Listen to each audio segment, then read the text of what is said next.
किशोरप्पांची एक क्लिप फिरते व्हॉट्सअपला की आदिवासींना कोरोना झाला नाही पण पाटलांसोबत राहून कोरोना झाला बा. याच्यावर आपलं काय मत पडते? तर मुळात हा विषय जो हास्यास्पद आहे, विरोधकांकडून ज्या पद्धतीने पसरवला जातो आहे, हे काही राजकारणाचा मुद्दा होऊ शकत नाही. विरोधकांकडे आज विकासावर बोलण्यासाठी मुद्दे नाहीत म्हणून अशा खोट्या एडिट केलेल्या क्लिप ते व्हायरल करत आहेत.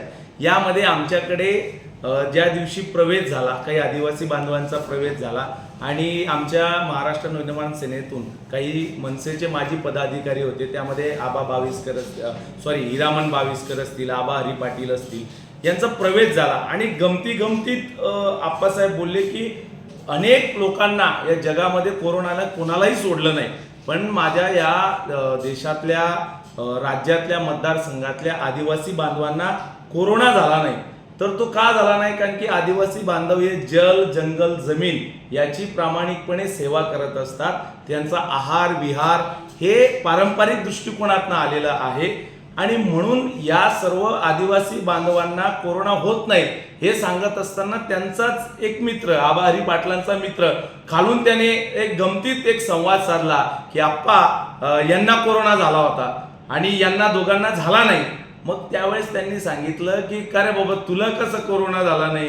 की तो म्हणे की आम्ही आदिवासी बांधवांमध्ये राहतो म्हणून तुम्हाला कोरोना झाला नाही. आणि आपण सहज एक बोलण्याच्या ओघात अहिराणी भाषेतलं जे वाक्य असतं त्यातनं आप्पासाहेब बोलले की अरे मग तू पाटलेस महाराज म्हणून तुले कोरोना जाया बा. म्हणजे यामागची भूमिका अशी आहे की यातनं एखाद्या विशिष्ट समाजाला हा डिवचण्याचा प्रयत्न नाही किंवा त्या समाजाच्या विरोधात आप्पांनी स्टेटमेंट केलं नाही. तुम्ही कोळगावला गेलात तर माझ्या माळी समाजातील अनेक लोक ज्यांचं आडनाव पाटील आहे, सन्माननीय किशोरप्पा पाटील हे देखील स्वतः पाटील आहेत. पाटील आज जरी एका विशिष्ट समाजामध्ये जातीनं मोठ्या प्रमाणामध्ये आडनाव येतं, पण या मागची भूमिका आप्पासाहेबांची काही नव्हती, कुठल्याही समाजाला डिवचण्याची नव्हती. आज खोटा निरेटिव्ह इथल्या माध्यमातून आज विरोधकांकडे विकासासाठी बोलण्यासाठी मुद्दे नाहीत, फक्त जातीपातीचं राजकारण पुढे करून अशा खोट्या. आता मला एक सांगा, एक सामान्य जनतेला माझं एक सांगणं आहे, माझ्या तरुण भावांना सांगणं आहे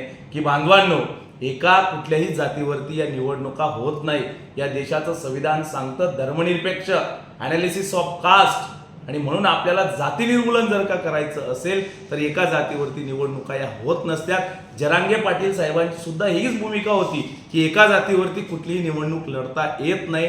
पण आज जे किशोरप्पांच्याच प्रतिस्पर्धी उभे आहेत, जे स्वजातीचं भांडवल करून आज लोकांना वेगळ्या प्रकारे डिवचण्याचं काम करतायत, तो मुळात मुद्दा चुकीचा आहे. यांच्याकडं विकासासाठी एकही शब्द यांच्याकडे बोलण्यासाठी नाही, म्हणून असा खोटा नॅरेटिव्ह यांच्या माध्यमातून पसरवण्याचं काम केलं जातंय.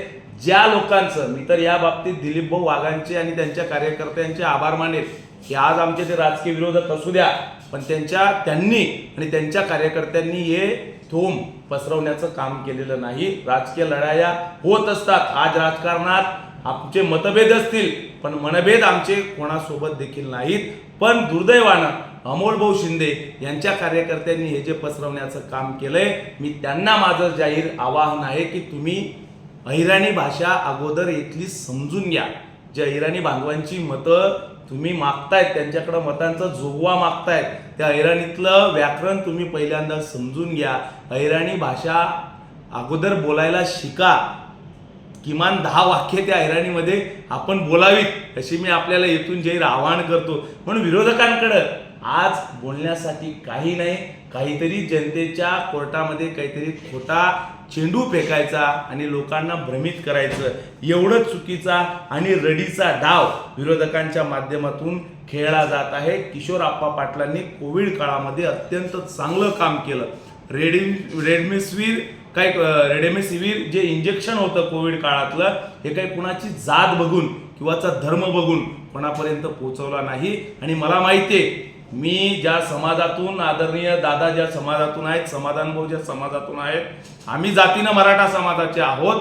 आम्ही धर्मनिरपेक्ष, अनालिसिस ऑफ कास्ट या उद्देशानं चालतो. छत्रपती शिवाजी महाराजांच्या विचारावरती चालतो. गाव खेड्यातला माझा मराठा समाजाचा बांधव सुद्धा अशा खोट्या अफवांना बळी पडणार नाही. शोषित वंचित जरांगे पाटलांना अपेक्षित असणारा मराठा समाज हा आज देखील किशोरप्पांकडे आहे. हे जे सरंजामी आज जातीच्या नावानं मतं मागतायत, हे यांच्याकडं विकासासाठी एकही मुद्दा नाही. आणि यांना जर विकासावरती बोलायचं असेल, सन्माननीय किशोरप्पा पाटलांनी 3,000 कोटीचा विकास या भडगाव पाचोरा मतदारसंघामध्ये केला. जर यांच्यात हिंमत असेल तर यांनी छत्रपती शिवाजी महाराजांच्या पुतळ्यासमोर यावं आणि तेथे जाहीर डिबेट करावा. आपल्या सर्व पत्रकार बांधवांना मी विनंती करेल की यांना किंवा यांच्या प्रतिनिधीला पाठवा आणि विकासावर यांच्यामध्ये चर्चा करायची हिंमत असेल तर ती चर्चा आपण घडून आणूया. किशोरप्पा पाटलांचा 3,000 कोटींचा विकास हा कागदावरती एकनी एक त्याची एंट्री, कुठलं काम कुठे झालं या सर्व मी गोष्टी सांगेल. या भडगाव पाचोरा मतदारसंघातली जनता विरोधक जेवढी दुधखुडी समजतात तेवढी ती नक्कीच नाही. आणि माझा मराठा समाज सुद्धा अशा खोट्या अफवांना बळी पडणार नाही.